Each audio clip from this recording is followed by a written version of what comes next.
Hi guys! So for today's video ay gagawa nga pala ako ng shawarma wrapper. Gamit lamang ako ng 2 cups ng wheat flour o yung brown flour, 2 tablespoon ng olive oil and 1 teaspoon salt. Pwede kayong gumamit ng white flour or yung kahit anong flour. Hahalo-haluin ko lang yan hanggang sa mag-combine and then mag-a-add ako ng 2/3 cup water. Sa recipe na ito ay hindi ako gagamit ng yeast and baking powder.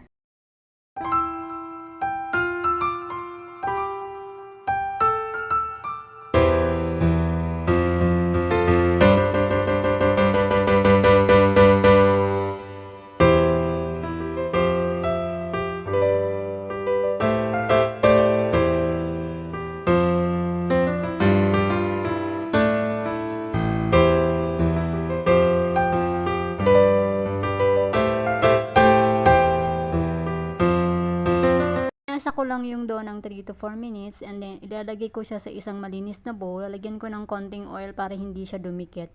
And then i-rest ko siya ng 10 minutes bago ko siya i-roll. Makalipas ang 10 minuto ay ready na ang aking dough. Masahin ko lang siya ng konti para hindi siya sticky and then hahatiin ko sa 6. Lang siya, i-roll ko lang siya ng pabilog. Hindi siya dapat sobrang nipis at hindi din siya yung sobrang kapal para madali siyang maluto.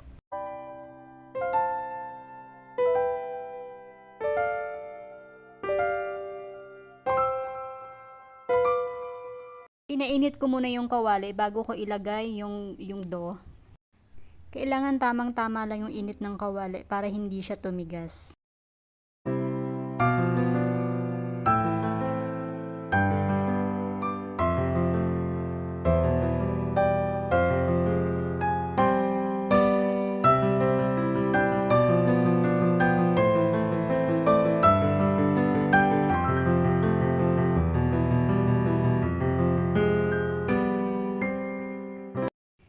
Ayan, at ready na ang aking shawarma wrapper. Gagamit nga pala ako yan, boiled chicken o yung kahit anong meat, pwede nyo siyang ilagay. Nag-chop din ako ng cucumber, carrots, onion at yung lettuce. Pwede kayong gumamit ng kahit anong filling kung ano ang gusto nyo. Pwede rin kayong gumamit ng sauce, mayonnaise or tomato sauce, pero ako kasi hindi ako maglalagay ng sauce dahil ang mga tao dito sa bahay namin ay nagda-diet sila.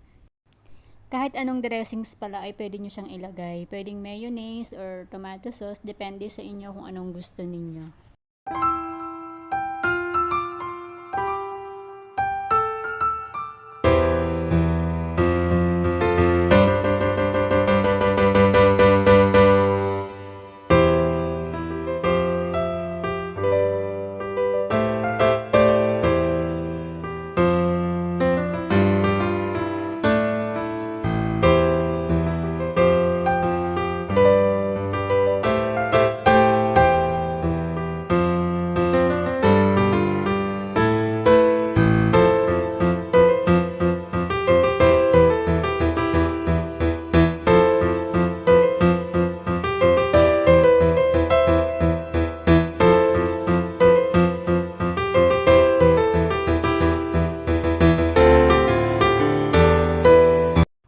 Gagamit nga pala ako ng baking paper o parchment para pang-wrap ko siya sa aking shawarma para hindi siya bumukas.